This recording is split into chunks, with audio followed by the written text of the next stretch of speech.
주님을 향한 노래 중심 잃은 예배 내려놓고 이제 나 돌아와 주님만 예배해요. 신앙의 기본 자세를 회복하는 것은 사실은 목장 리빌딩이 되냐 안 되냐를 결정짓는 가장 중요한 이슈가 됩니다. 우리가 지금 열심을 내서 하고 있는 목장 리빌딩은 외형을 바꾸자는 게 아니라 내면을 바꾸자는 겁니다. 그런데 내면을 바꾸는 역사는 복음 앞에 서야만 가능할 수 있습니다. 결국 목장 리빌딩은 각 사람이 복음 앞에 설 때 완성될 수 있습니다. 어떤 사람도 복음 앞에 서지 않으면 우선 근본이 변하지 않습니다. 근본이 변하지 않은 사람들이 모인 교회는, 목장은 절대로 세워지지 않을 것입니다. 그래서 목장 리빌딩의 관건은 각 사람이 복음 앞에 다시 서는 것입니다. 지난주에 목장 리빌딩의 중간평가를 한번 해보시라고 말씀드렸는데요. 중간평가를 한번 해보셨나요? 그럴 리가 없겠지만 혹시 아직도 목장 리빌딩 하는 일에 적극적으로 참여하지 않고 있다면 지금부터라도 좀 적극적으로 참여하시기를 바랍니다. 왜냐하면 지금은 목장을 리빌딩할 수 있는 최적기이기 때문입니다. 2020년 한 해 동안 코로나로 인해서 교회 사역이 많이 제한을 받았고 지금도 받고 있습니다.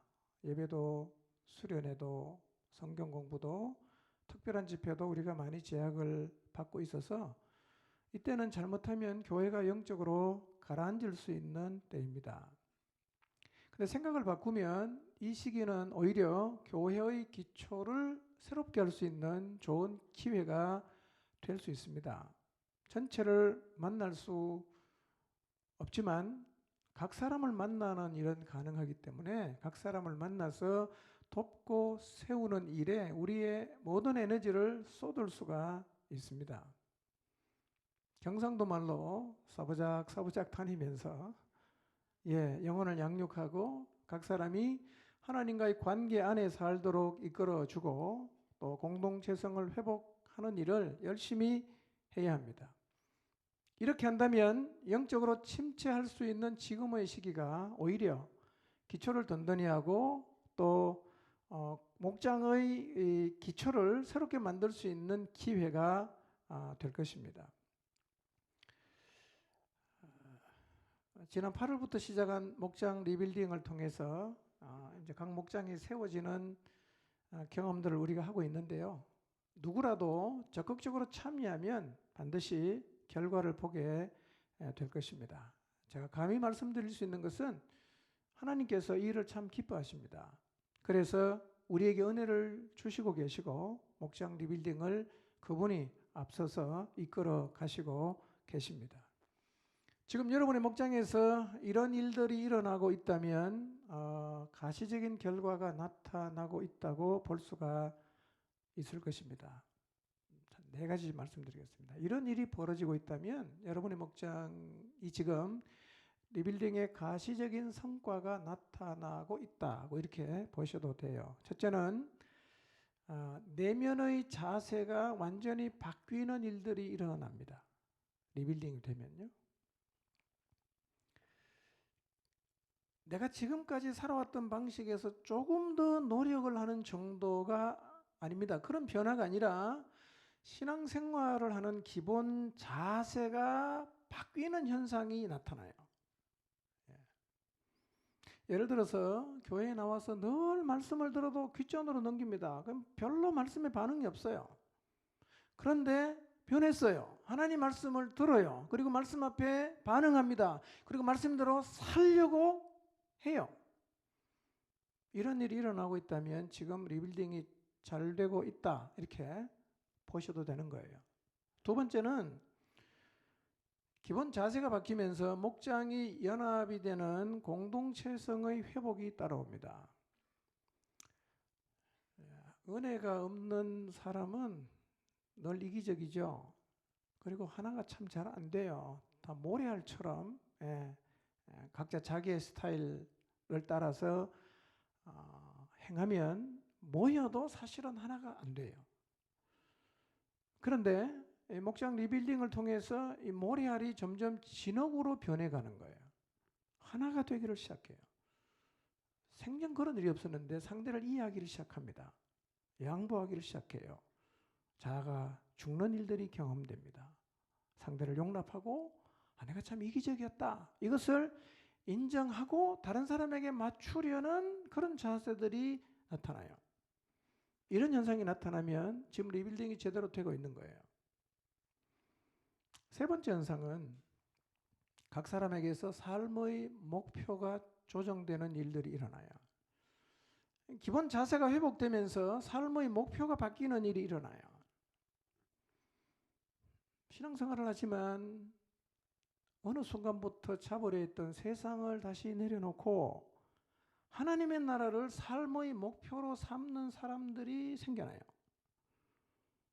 이런 사람은 동력자가 될 수 있어요. 이런 사람은 하나님 나라를 위해서 함께 갈 수가 있습니다.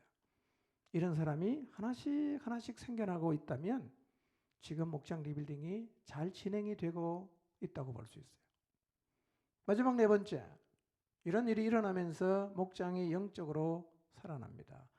내면의 자세가 바뀌고 목장이 연합되는 공동체성이 회복이 되고 각 사람에게서 삶의 목표가 조정이 되는 일들이 일어나면서 영적으로 살아나요.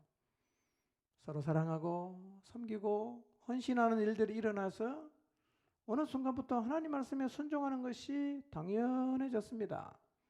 목장이 작은 교회들로 살아납니다. 그리고 목장마다 하나님의 나라를 위해서 살아가는 영적인 전사들이 생겨납니다. 이런 일이 일어나고 있다면 지금 여러분의 목장은 제대로 리빌딩이 잘 되고 있다고 보시면 됩니다. 모든 목장에서 이런 일들이 일어나게 되시기를 바랍니다. 물론 이것은요 하루 이틀이 일어나진 않아요. 기도 1시간 더 했다고 갑자기 이런 일은 일어나지 않습니다. 그러나 헌신과 노력을 꾸준하게 해나가면 어느 순간부터 이런 일들이 여기저기서 표출되게 될 것입니다. 그런데 이런 변화의 자리에 서기 위해서는 기본적으로 신앙의 기본 자세를 갖추는 일이 선행이 되어야 합니다. 기본 자세가 갖춰지지 않는데 이런 결과는 절대로 나타나지 않습니다. 어떻게 하면 신앙의 기본 자세를 갖추는 자리에 설 수 있을까? 지난 시간에 첫 번째 기본 자세인 자아가 죽는 자리에 우리가 어떻게 설 수 있는지에 대해서 말씀을 드렸는데요. 자아가 죽지 않으면 진정한 그리스도인의 자리에 설 수 없어요. 근데 문제는 자아가 죽는 게 쉽지 않다는 겁니다. 참 어려워요. 정말 죽으라고 안 죽어요.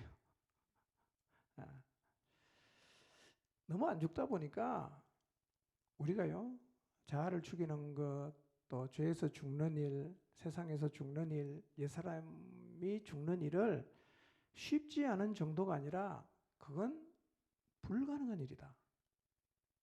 그 생각을 하고 있을 수도 있습니다. 그런데 자아가 죽는 기본 자세가 갖추어지지 않으면 하나님 역사는 출발이 안 됩니다. 출발이 안 돼요.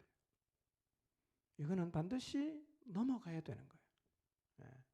자아의 죽음은 반드시 경험하는 자리에 우리 모두가 서야 하나님의 역사가 우리 가운데 비로소 시작될 수가 있어요. 지난 한 주를 한번 돌아봅시다. 한번 생각해 보세요. 여러분 지난 한 주 동안 여러분의 자아가 온전히 죽는 경험을 하셨나요? 한번 쭉 월요일부터 생각해 보세요. 집에서 또 직장에서 또 목장 식구의 만남 속에서 여러분의 자아가 죽었나요?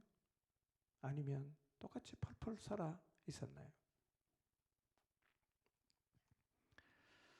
자아가 죽는 문제는 사실은 우리 모두에게 고민이 되는 문제입니다.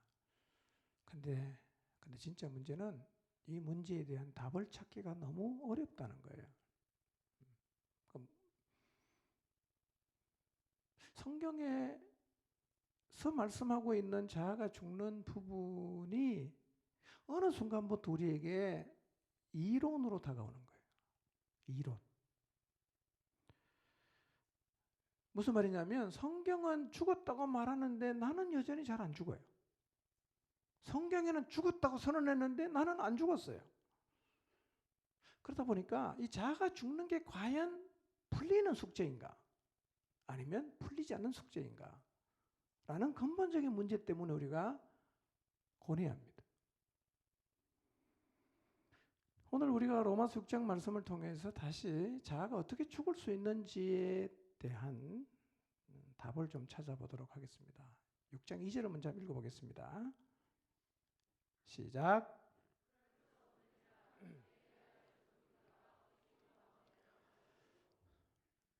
예, 우리가 이 자아가 죽는 게 그렇게 잘 안 되잖아요.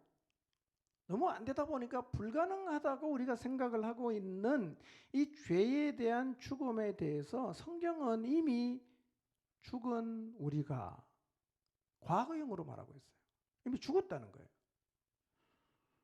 그러니까 이 말은 과거의 어느 시점에 우리가 죄에 대해서 죽었다는 말입니다. 이렇게 성경이 선언을 하고 있음에도 불구하고 우리는 여전히 죄에 대해서 안 죽어요.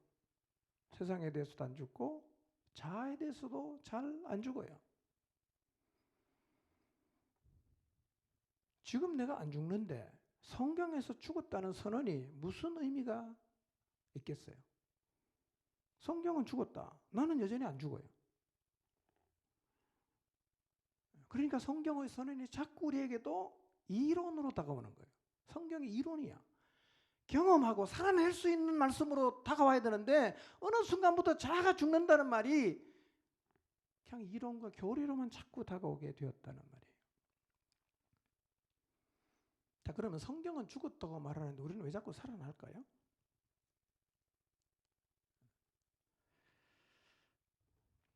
이 부분을 잘 이해를 해야 우리가 성경을 오해하지 않을 수가 있습니다. 먼저 6장 2절에서 죄에 대해서 죽었다는 의미가 무엇인지부터 살펴보겠습니다. 로마서 6장 2절에서 우리가 죄에서 죽은 우리가 라고 했을 때 죽었다는 의미는 죄에 대해서 반응하지 않는다는 의미가 아니에요.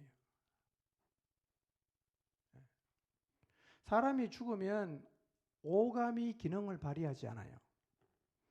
더 이상 만지거나 맛보거나 보거나 냄새를 맡거나 듣지를 못해요. 그래서 사람이 죽으면 외부의 자극을 느끼거나 그 자극에 반응할 수 있는 능력을 잃어버립니다. 제가 이 동네를 산은 잘 안 가지만 동네 산책을 자주 하는데요. 고양이들이 엄청 많아요. 걸어보신 분은 다 아실 텐데요. 저는 고양이를 그렇게 좋아하지는 않아요. 자, 근데 길가에 밭에 고양이 한 마리가 누워 있는 것을 보면 그게 죽었는지 살았는지 잘 알 수 있나요? 자고 있으면 죽은지 살았는지 잘 몰라요. 그런데 어떻게 하면 알 수 있냐면 가서 건드려 보면 금방 알 수 있어요. 왜냐하면 살아있다면 반응하겠죠. 깜짝 놀라서 도망을 갈 것이고 죽었다면 진짜 아무런 반응을 보이지 않을 것입니다. 그런데 우리가 죄에 대해서 죽었다는 말이 죄가 와서 우리를 발로 막 차도 전혀 반응을 보이지 않을 만큼 죄의 유혹에 완전히 무감각해졌다는 의미가 아니라는 거예요. 그래서 성경이 죽었다고 선언하는데도 우리는 자꾸 살아있는 거예요. 만약에 죄에 대해서 죽었다는 것이 오감이 기능을 잃어버린 것을 의미한다면 바울이 바로 다음 구절에서 이런 권고를 하지 않았을 겁니다. 자, 로마서 6장 12절 13절 눈으로 보시기 바랍니다. 바울이 이렇게 말합니다. 죄가 너희 죽을 몸을 지배하지 못하게 하여 몸의 정욕에 순종하지 말아라.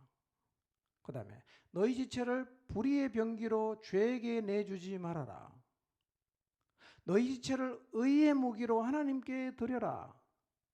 만약에 죽었다는 것이 죄에 대해서 전혀 반응을 보이지 않는 것을 의미한다면 이런 권면을 할 필요가 있을까요? 없죠. 근데 이게 로마서 6장 12절이에요.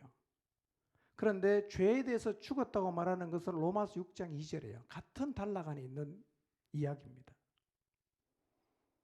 그러니까 그러면 같은 단락 안에 있는 2절에서는 오감이 죽은 의미에서 죽었다고 말하면서 12절에 가서 죄에 대해서 반응하지 말라. 이게 앞뒤가 안 맞지 않습니까? 근데 바울이 12절과 13절에서 이렇게 말하는 걸 보면 죽었다는 의미가 죄에 대해서 반응하지 않는 의미를 말하는 건 아니라는 거예요. 로마서 13장 12절 14절도 같은 얘기하죠. 여기서도 바울이 말합니다. 어둠의 일을 벗어라. 정욕을 위하여 육신의 일을 도모하지 말아라. 뭔 얘기입니까? 지금 이 편지를 받는 수신자가 죄에 대해서 자꾸 반응을 하고 있으니까 어떻게 말하는 거예요? 반응하지 말라고 얘기하는 거예요. 반응하고 있으니까 반응하지 말라고 얘기하는 겁니다. 그러니까 바울이 성경에서 자꾸 이런 권면을 하는 것을 보면 이 6장 2절에서 죄에 대해서 죽었다는 의미가 죄에 대해서 완전히 반응하지 않는 상태를 말하는 것이 아님이 분명하단 말이에요. 그리고 이 말은요, 죄에 대해서 죽었다는 의미가 오감이 기능하지 않는다는 의미가 아닌 것은 우리의 경험을 통해서도 알 수 있어요. 이 관점은 우리의 경험과 상반이 됩니다. 자, 모든 하나님의 백성들이 예수님을 믿은 후에도 여전히 뭐와 씨름합니까? 죄와 씨름하죠. 지난 한 주간도 우리 중에 많은 사람이 죄와 씨름을 했을 거예요. 거짓말하는 거, 뭐 윤리적으로 옳지 않은 일을 하는 거, 누군가를 미워하는 거, 누군가를 원망하는 거, 그 문제로 여러분이 굉장히 많이 씨름을 했을 거예요. 성경과 역사 속에 있었던 인물들의 전기를 봐도 우리의 경험을 종합해 봐도 우리는 여전히 지금 죄와 싸우고 있어요. 그리고 때로는 패배하기도 합니다. 그러니까 우리가 예수님을 믿은 다음에 타락한 본성이 완전히 죽어서 오감이 기능을 하지 않는 상태로 있는 게 아니라 여전히 너무 살아있어요. 활발하게 움직입니다. 그래서 바울은 죄의 욕심을 따르지 말라는 얘기를 거듭거듭 하고 있단 말이에요. 그리고 하나님은 이 죄와의 싸움에서 이기기 위해서 우리에게 성령을 주셨어요. 자, 갈라디아서 5장 16절 한번 읽어보겠습니다. 읽습니다. 시작.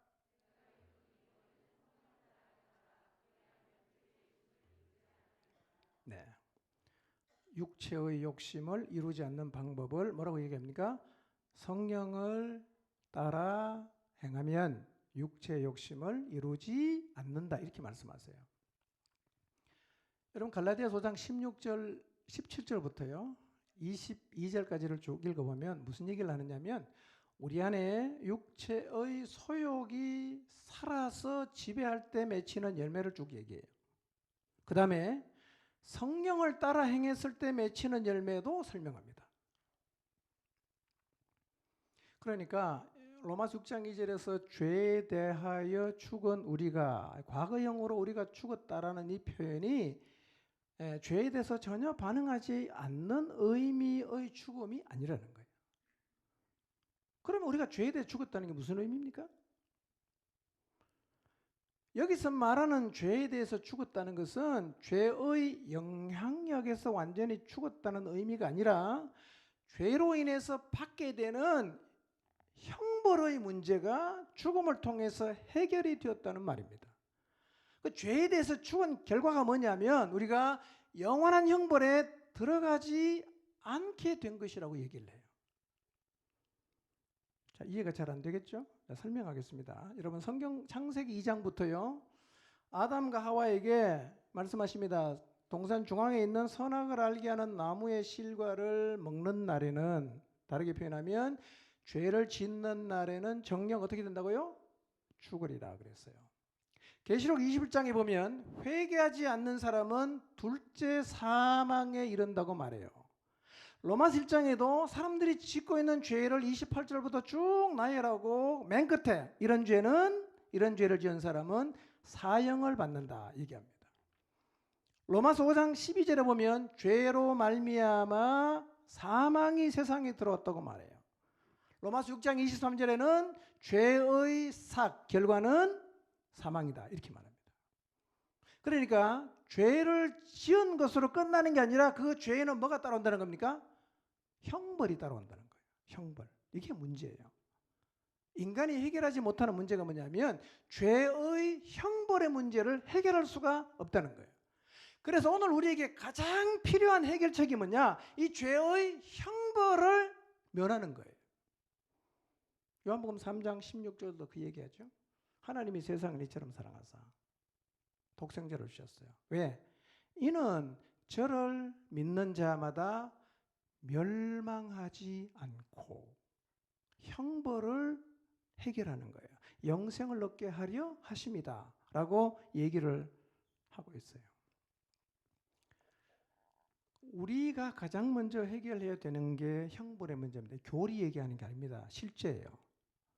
형벌의 문제를 해결을 못하고 죽으면 성경이 말한 대로 사망, 둘째 사망, 지옥에 떨어집니다. 누구라도 마찬가지예요. 이걸 해결해야 되잖아. 우리가 죄에서 죽었다는 의미는 죄에서 죽음으로 이 형벌의 문제가 해결이 되었다는 겁니다. 그런 의미예요. 자, 계속 설명할게요. 로마서 6장 10절을 보세요. 예수님은 죄에 대해서 단번에 죽으셨어요. 10절 한번 읽어보겠습니다. 시작. 그가 죽으심은 죄에 대하여 단번에 죽으시며 그가 살아계심은 하나님께 대하여 살아계심이니 그랬어요. 이 말의 의미는 예수님께서 정죄를 받고 사망을 짊어지셨어요. 예수님은 죄가 요구하는 게 뭡니까? 형벌이에요. 이 욕구를 충족시켰습니다.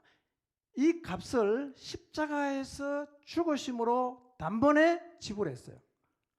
그래서 이제 죄는 더 이상 그분에게 주장하거나 요구할 수가 없게 되었습니다. 그분이 십자가에서 죽으심으로 뭐가 해결됐냐?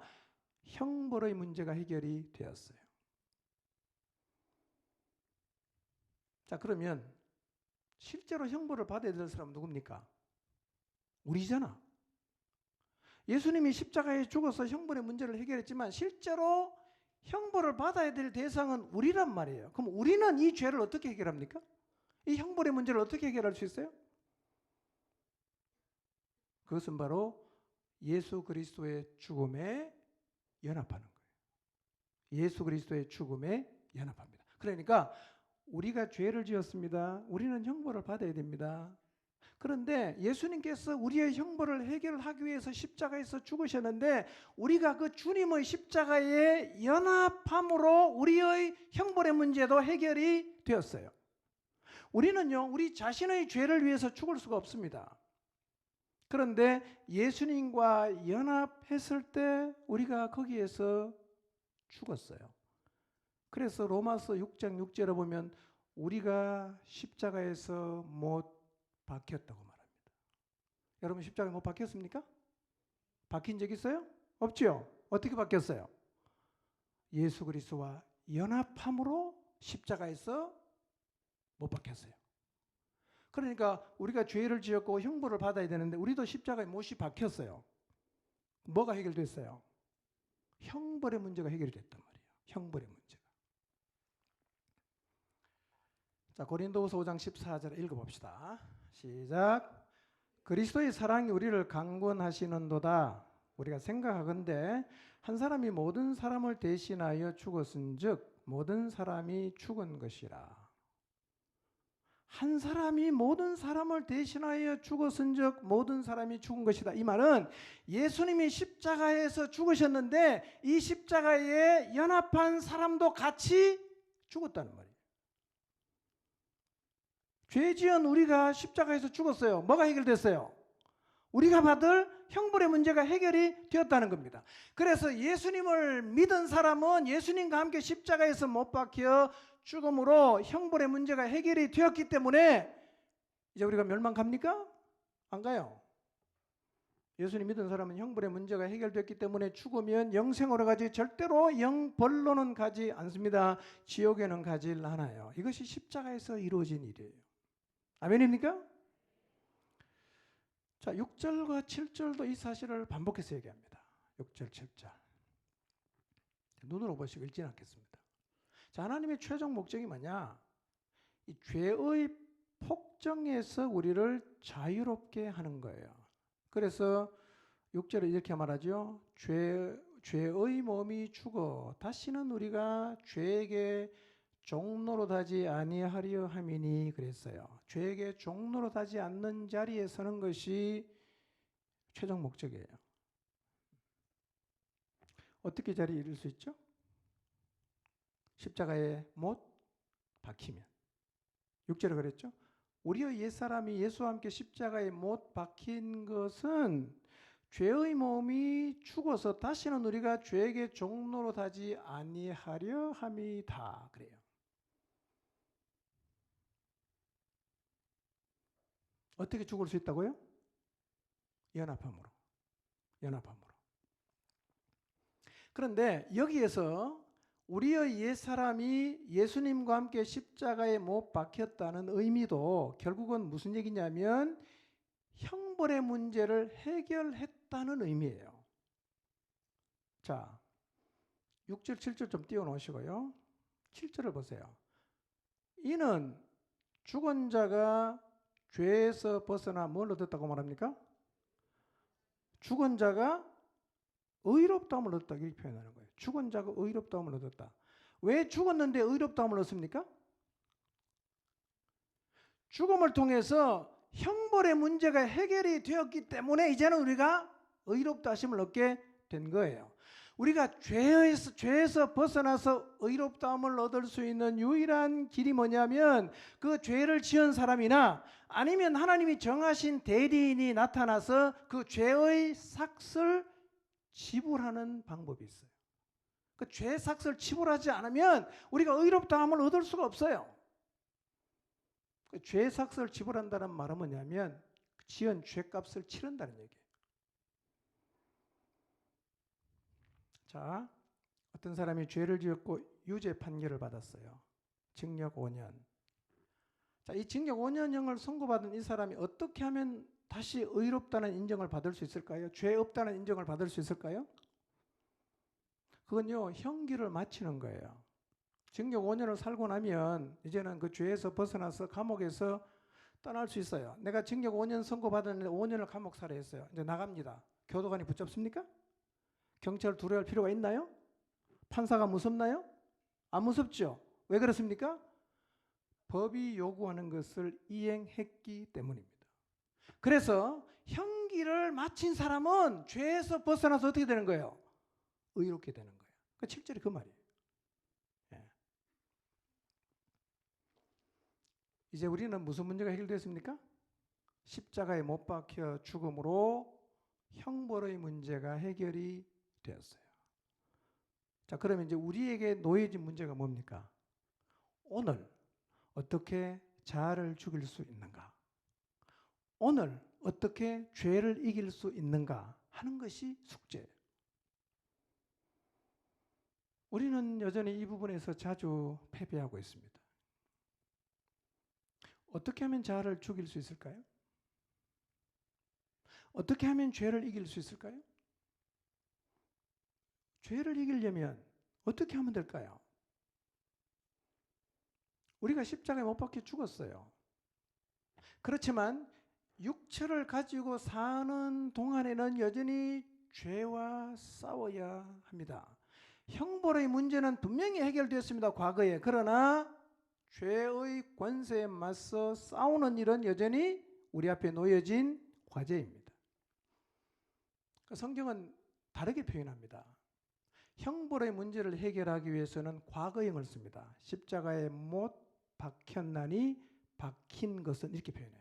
다 과거죠? 그런데 지금 우리가 우리의 자아를 죽이는 죄와의 싸움은 어떻게 표현하냐면 못 박았느니라 이렇게 표현해요.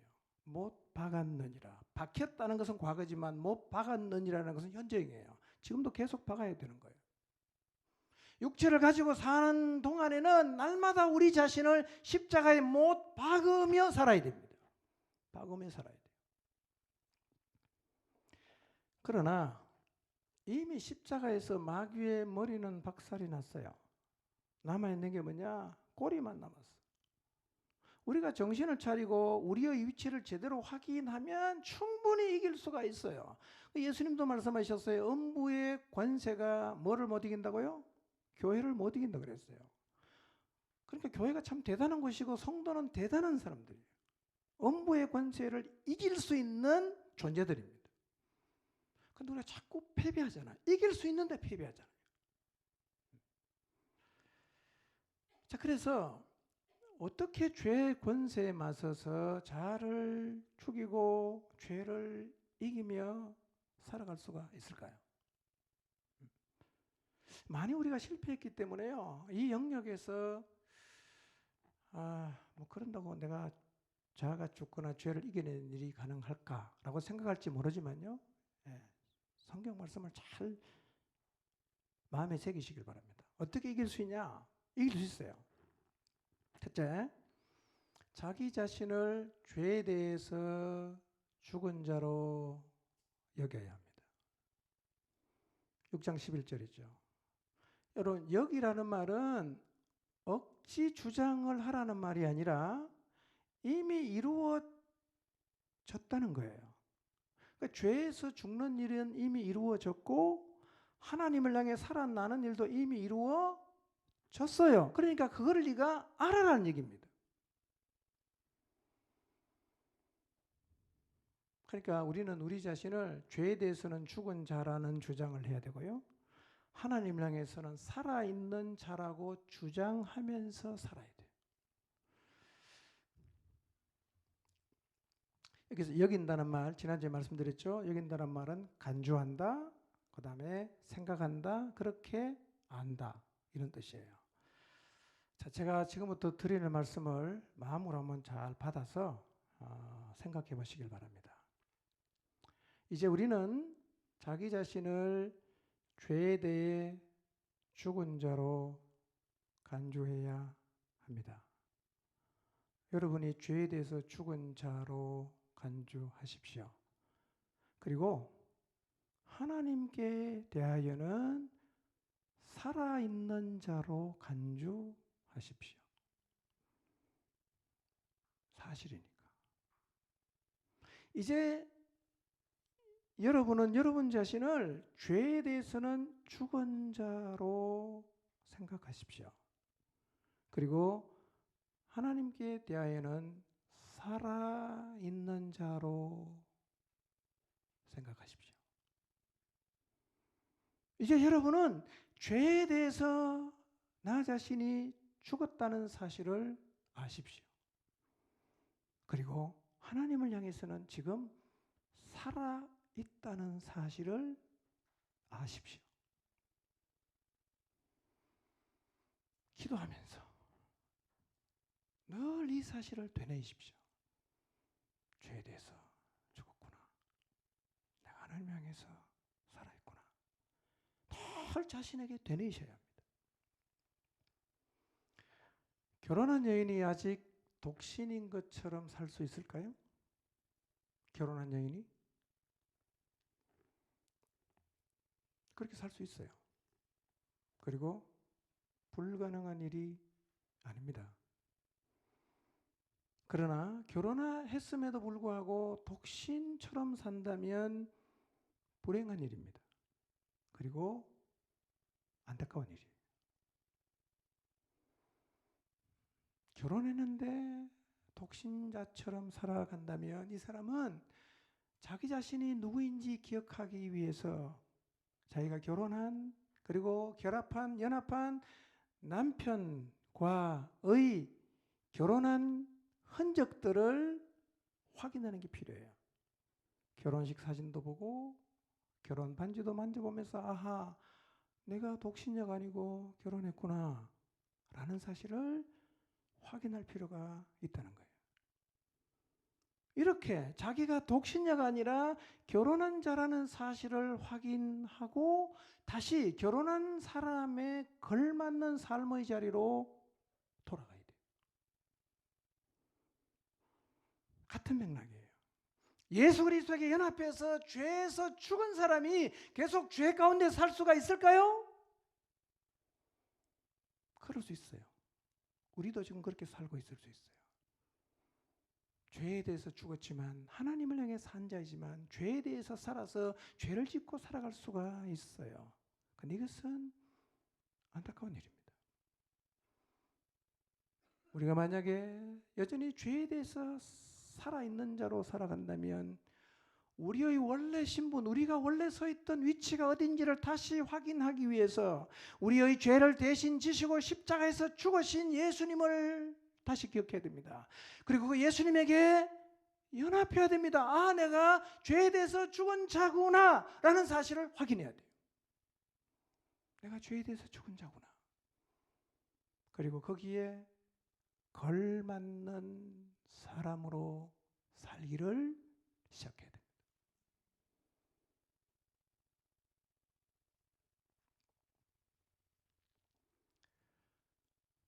죄에 대해서 우리가 죽은 자입니다. 하나님을 향해서 지금도 살아있는 사람이에요. 우리는요. 자아를 죽게 하는 두 번째 비결, 그리스도와 연합하는 것입니다. 그리스도와 연합하는 것입니다. 3절과 4절 읽지 않겠습니다. 3절, 4절, 5절을 보면 연합을 얘기하면서 침례를 얘기합니다. 침례. 물에 내려가는 것, 다시 올라오는 것. 침례를 설명해요. 그리스도와 연합이 침례를 통해서 일어난다고 말을 해요. 물론 이것은 우리가 8월달임에 받는 이 침례 의식을 통해서 그리스도와의 연합이 일어난다는 말은 아니에요. 로마서 6장을 읽어보면 그런 뉘앙스를 느낄 수 있지만 성경 전체의 가르침은 그렇지 않습니다. 의식을 통해서 그리스도와 연합되는 건 아니에요. 그것은 공개적인 내가 그리스도와 연합했음을 고백하는 것입니다. 그 침례를 받았다는 의미가 무엇이냐? 예수님이 우리의 죄를 대신 지시고 십자가에서 죽으시고 부활하심으로 우리의 죄값을 치르셨고 우리가 이제 영원한 멸망에서 구원을 받았다는 사실을 믿음으로 받아들이고 내가 이제 하나님을 향해 살아있는 자가 되었다는 사실을 믿음으로 받아들이는 것. 이게 연합하는 거예요. 그러니까요. 예수님과 연합하라는 말도 죄에 대해서 죽은 자로 여기고 하나님께 대해서 산 자로 여기라는 말과 똑같이 실제로 일어나지도 않은 일을 그냥 그렇게 생각하라는 의미가 아니라 실제로 우리는 예수님하고 연합했어요. 죽음에 연합했고 부활에 연합했다는 거예요.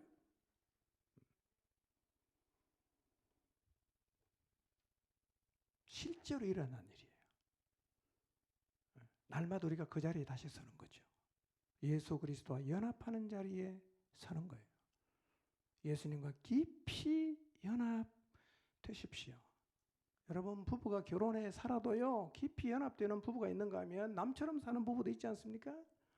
우리가 예수님과 깊이 연합이 되어야 합니다. 그러면 죄의 형벌의 문제 이미 과거에 해결이 되었지만 현재 우리가 해결해야 되는 문제인 자아를 죽이는 문제도 그리스도와의 연합이 깊이 이루어질수록 해결돼요.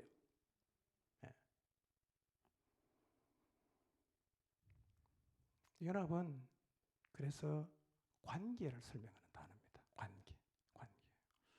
여러분 예수님과 날마다 깊은 관계 속에 사십시오. 그러면 그리스도의 죽음에 연합하게 될 것이고 동시에 그리스도의 부활에도 연합하게 될 것입니다. 두 가지 말씀드렸어요. 첫째는 뭐입니까? 죄에 대해서 죽은 자로 여기고 하나님께 대해 살아있는 자로 여기라는 것. 이것도 사실이고 두 번째는 그리스도와 연합하라고 했는데 이것도 교리가 아니고 사실이에요. 실제로 일어난 일이에요. 우리가 그 삶을 경험할 수 있다면 죄를 이기는 삶을 사는 것이 가능한데 연합은 뭐라고요? 관계입니다. 관계가 깊어지지 않으면 진정한 연합이 일어날 수가 없어요. 관계입니다. 깊은 관계 속에서 살아보세요. 놀라운 일이 일어납니다. 그런데 연합과 관련해서 우리가 꼭 기억해야 될 게 하나가 있어요. 그게 뭐냐면 죽음에 연합해야 부활에도 연합할 수 있다는 거예요. 중요한 얘기입니다. 죽음에 연합해야 부활에 연합할 수가 있어요. 죽음에 연합하지 않는 사람은 부활에도 연합할 수가 없습니다. 이런 얘기예요. 자아의 죽음을 경험하는 자리에 서보지 못한 사람은 하나님을 향해 살아있는 자리에도 절대로 설 수가 없습니다. 절대로 설 수가 없어요. 그래서 자아가 죽는 자리에 서는 게 중요한 거예요. 이 단계를 넘어가야 새로운 지평이 열려요. 새로운 지평. 근데 사실은 이것은 어떤 의미에서는 선택입니다, 여러분.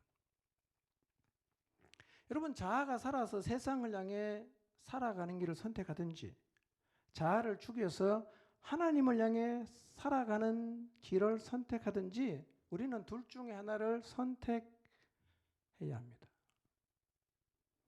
여러분, 어느 것을 선택하시겠어요? 정직하게 여러분 자신에게 물어보세요. 여러분, 세상에서 죽고 나 자신에게 죽고 하나님을 향해 살아가는 인생을 살기를 원하십니까? 아니면 세상에서 살아나고 하나님께서는 죽어도 괜찮다고 생각하면서 인생을 살아오겠어요? 선택입니다. 선택. 여러분, 마귀는요, 우리를 자기 편 만들기 위해서 다 줍니다. 마태복음 4장, 누가복음 4장 보세요. 돌로 떡 만들어 먹어라. 그 다음에 띠 내리면 천사가 너를 받아서 모든 사람에게 내가 굉장히 인정받게 될 거다. 천하 만국을 보여주면서 다 줄게. 다 줄게. 나한테 와. 여러분, 사단은요, 여러분을 빼앗아가기 위해서 세상에 좋은 것 다 그렇습니다. 다 줄 테니까 오기만 해. 이렇게 지금도 우리를 유혹해요. 그런데 우리가 하나님을 향해 살려고 하면 그 세상에서 죽는 길을 선택을 해야 돼요. 어느 길을 선택하시겠어요? 우리는 절묘한 선택을 하지요. 세상을 향해서도 살고 싶고 하나님을 향해서도 살고 싶어요. 이 두 개를 동시에 가질 수 있다면 얼마나 좋겠어요. 세상에서 인정받는 성공자로 살고 싶어 합니다. 교회에 와서도 늘 하나님의 손에 잡혀서 능력을 드러내는 사람으로 살고 싶어 합니다. 그런데 그것이 안 되는 것을 늘 이상하게 여기고 힘들어요. 왜 안 될까? 내가 세상에서는 정말 멋진 인생을 살고 있는데 왜 교회에 오면 하나님이 나에게 그런 능력을 주지 않는가?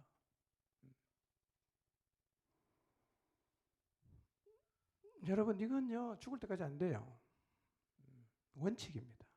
죽지 않는 사람, 죽음에 연합하지 않는 사람은 절대로 살아남의 연합이 안 돼요. 여러분, 살아나길 원하십니까? 하나님을 향해서? 그러면 세상을 향해 죽어야 돼요. 죽어야 사는 거예요.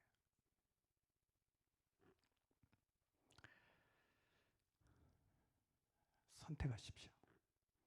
세상을 향해 살아있는 자로 살 건지 아니면 하나님을 향해 살아있는 자로 살 건지 선택하십시오. 로마서 6장 4절 그냥 읽지는 않겠습니다.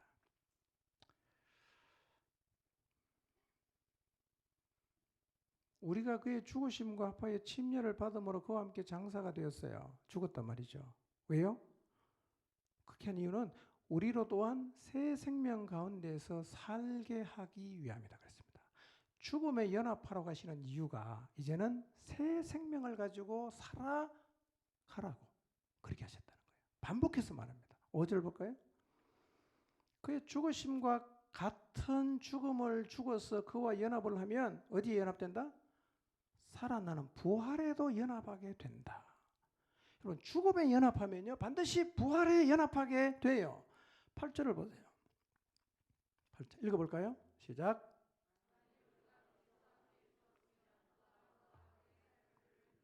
네.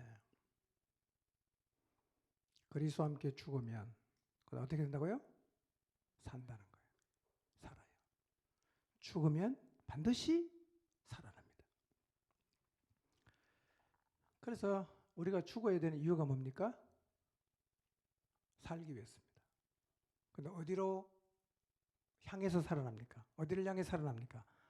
하나님을 향해 살아나는 거예요. 만약에 우리가 죽음의 자리에 이르지 못한다면 살아나는 자리에도 이르지 못하게 됩니다. 자아가 죽는 자리에 서지 못한다면 우리가 하나님을 향해 살 수가 없으니까 그리스도인으로서는 희망이 없어진다고 봐야 됩니다.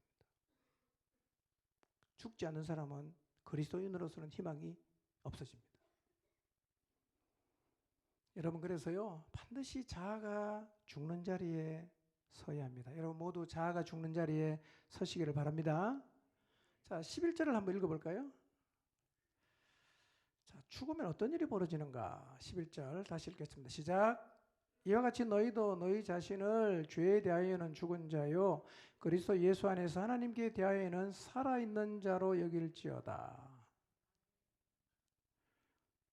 죄에 대해서 죽는 것도 엄연한 사실이지만 하나님께 대해서 살아나는 것도 엄연한 사실인데요.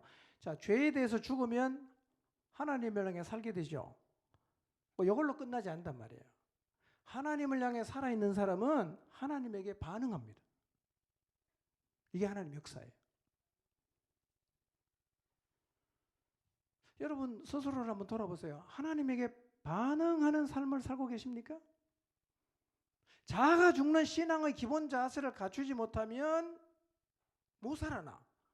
하나님께 대해서 살아나지 못하니까 하나님에게 반응하지 못하게 되고 하나님에게 반응하지 않는 한 하나님 역사는 절대로 이루어지지 않게 되는 거예요. 근데 우리 모두가 죽어서 하나님을 향해 살아나 반응하면 여러분 목장이 정말 새로워질 것입니다. 그런데 우리가 여전히 자아가 죽지 못하고 펄펄 살아있어서 자기 주장 내세우고 그 다음에 순종하지 않고 그렇게 되면 우리 자아가 죽지 않았기 때문에 하나님을 향해 살지 못하고 그럼 하나님께 반응을 못하게 되죠. 여러분 목장의 모든 지체들이 하나님에게 전혀 반응을 안 한다. 그 목장님이 무너졌다고 봐야 됩니다. 무너진 거죠. 성경에도 그렇고요. 또 우리가 살고 있는 세상을 봐도 그렇습니다. 성경에는요. 세상에 반응했던 사람들의 이야기도 많아요. 그 다음에 하나님에게 반응했던 사람들의 이야기도 많아요. 결론은 이거예요. 하나님께 반응한 사람들을 통해서 하나님의 역사는 이루어졌어요. 반대로 세상에 반응하는 사람들이 있었을 때 그 세상은 영적인 암흑기였고 하나님은 그 세상을 향해서 진노하셨어요. 자, 예수님 보세요. 예수님은요 하나님에게 철저하게 반응하셨어요. 사도 바울을 보세요. 예수님에게도 반응하고 성령님에게도 철저하게 반응했습니다. 베드로 보십시오. 똑같습니다. 예수님에게 반응하고 성령님에게 반응했습니다. 모세를 보세요. 하나님에게 반응합니다. 여호수아를 보세요. 하나님께 반응합니다. 그리고 이 사람들을 통해서 하나님의 역사가 이루어졌어요. 역사는요 하나님에게 반응한 사람들을 통해서 이루어졌어요. 그런데 솔로몬 생각해 봤어요. 아합을 생각해 봤어요. 므낫세를 생각해 봤어요. 아하스를 생각해 봤어요. 이 사람들은 세상에 철저하게 반응했어요. 그때는 영적인 암흑기였어요. 하나님이 그 나라를 심판하셨어요. 오늘 우리는 지금 하나님께 반응하며 살고 있는가? 아니면 세상에 반응하며 살고 있는가를 정직하게 한번 돌아보시기를 바랍니다. 우리가 만약에 하나님을 향해 산 자가 되어서 하나님에게 반응하기를 시작한다면 하나님의 역사를 이루는 삶을 살게 되는데요. 이 모든 일의 출발이 뭐냐? 자아가 죽는 거예요. 죽음에서 출발합니다. 여러분 자신을 이제 죄에 대해서 죽은 자요 하나님께 대해서 살아있는 자로 여기시기를 바랍니다. 그리고 날마다 예수 그리스도의 죽으심과 부활에 연합하시기를 바랍니다. 우리 모두가 자아가 죽는 자리에 섬으로 하나님을 향해 살아나고 하나님에게 반응하기를 시작해서 작은 목장인 교회인 목장이 새롭게 되고 그 목장들이 모인 포중침 공동체가 새롭게 되어서 이 시대 하나님이 귀하게 사용하시는 공동체로 교회로 쓰임받는 자리에 서게 되기를 주님의 이름으로 축원합니다.